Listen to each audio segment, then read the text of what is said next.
semi-cool in the evening. It was a pretty hot day today. Generally, I don't ride at night for the same reason that most motorcyclists don't ride at night, at least by themselves.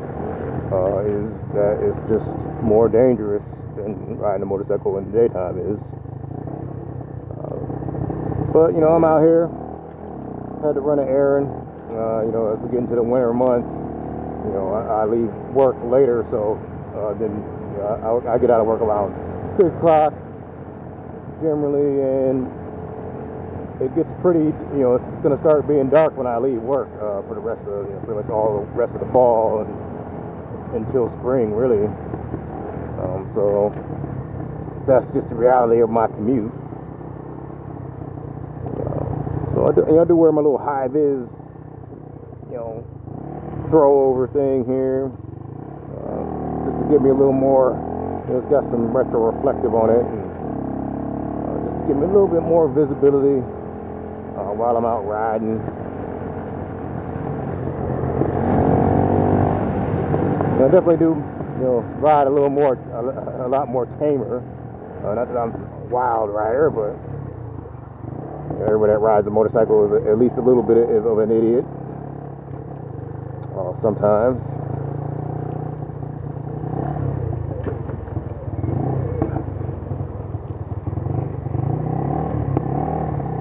Gotta give me some giveaways.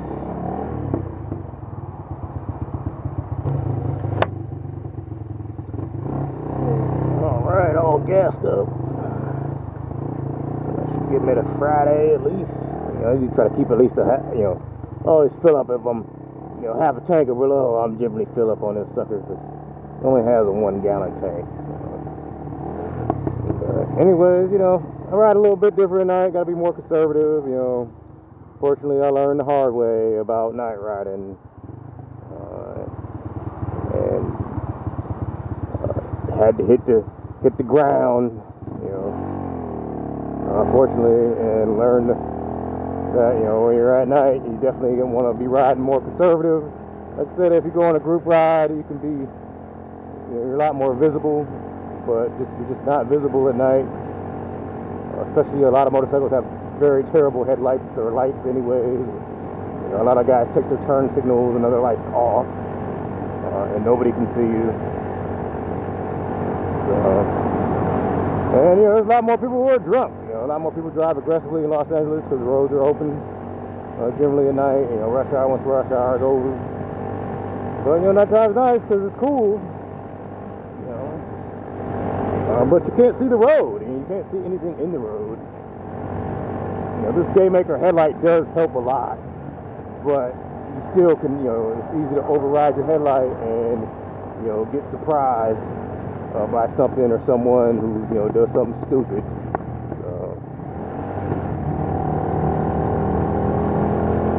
Just try to take it a lot easier, go a little slower. Give yourself hopefully a little bit more reaction time. Because, not only can I not see as well, but, other people, they can't see as well either.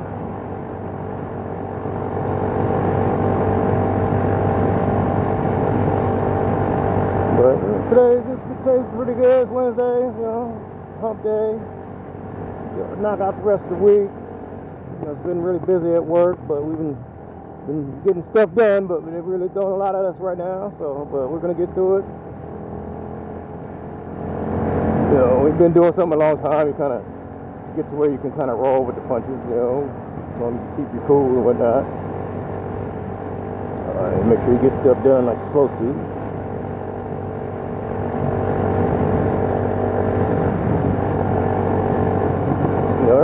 Generally, during the week, or at least during right now, we're in a full moon phase here.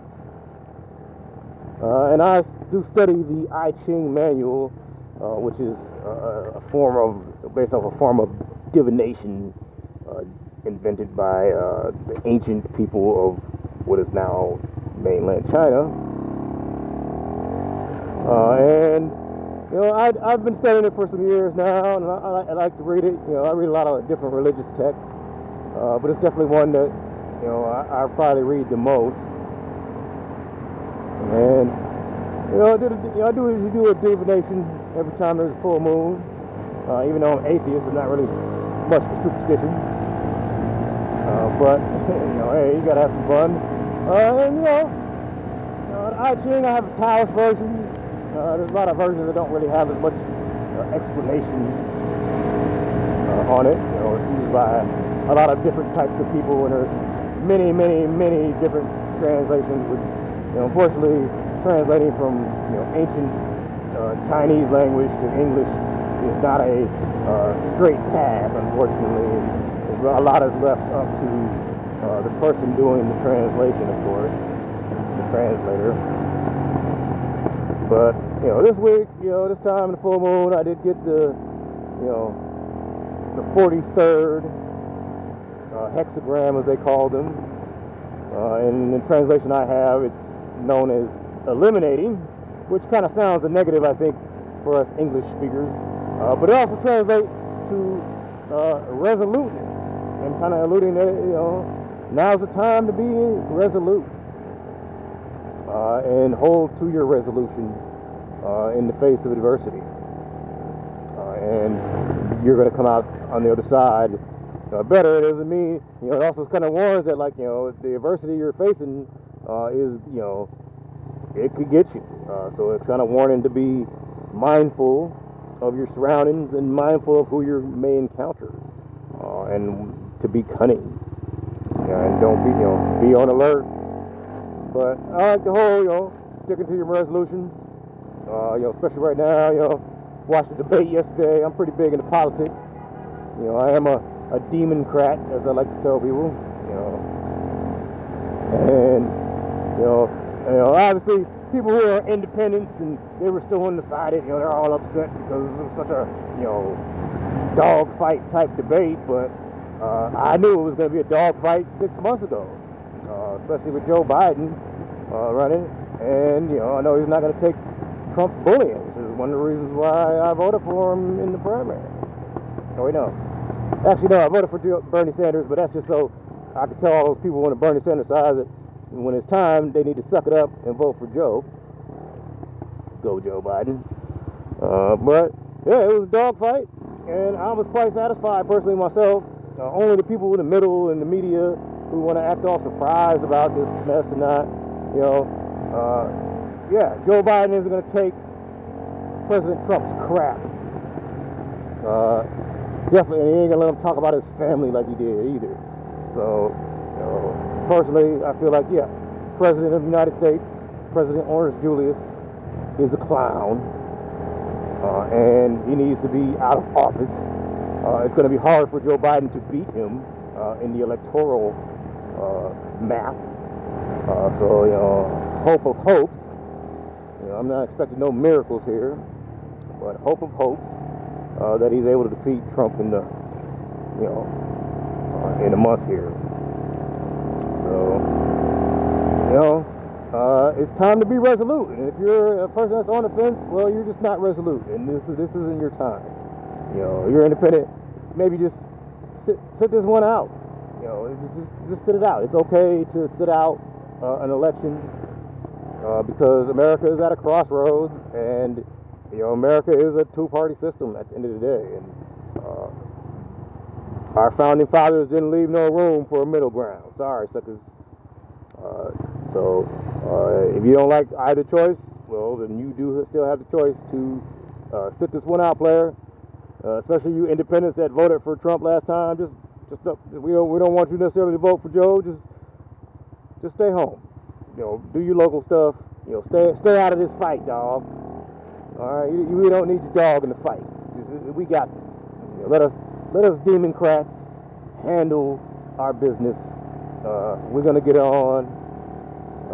Ballots come out in California here next week.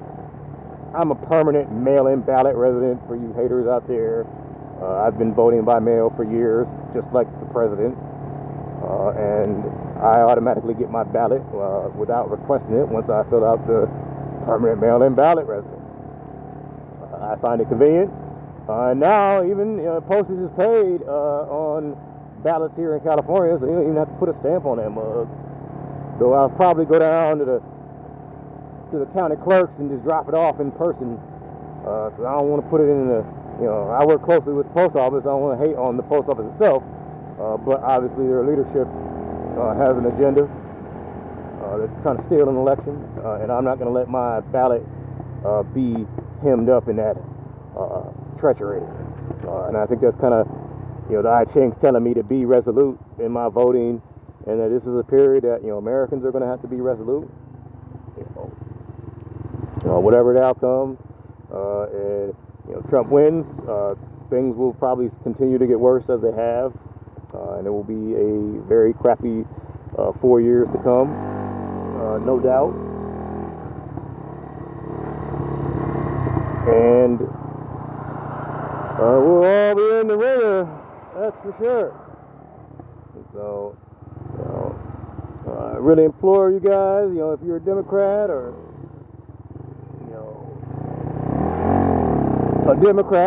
a Democrat, it's time. Now's the time, especially all you guys out there protesting. I'm pretty critical of protesters because, I know the truth is protesters don't vote, or else, if they did vote, they wouldn't be out there protesting. And I think if you look at what happened in Ferguson some years ago, a lot of those people didn't vote, but then they started voting, and they started taking office in their city, and started taking responsibility. And a lot of people have helped change their community. They've transformed their community, and they're continuing to transform it by participating. Nobody's going to give it to you in your lap. So that's all for today, guys. Get out there and vote. If you're a Democrat, if you're a Republican, go to heck. And I'll holler at you guys next time. Lodge out.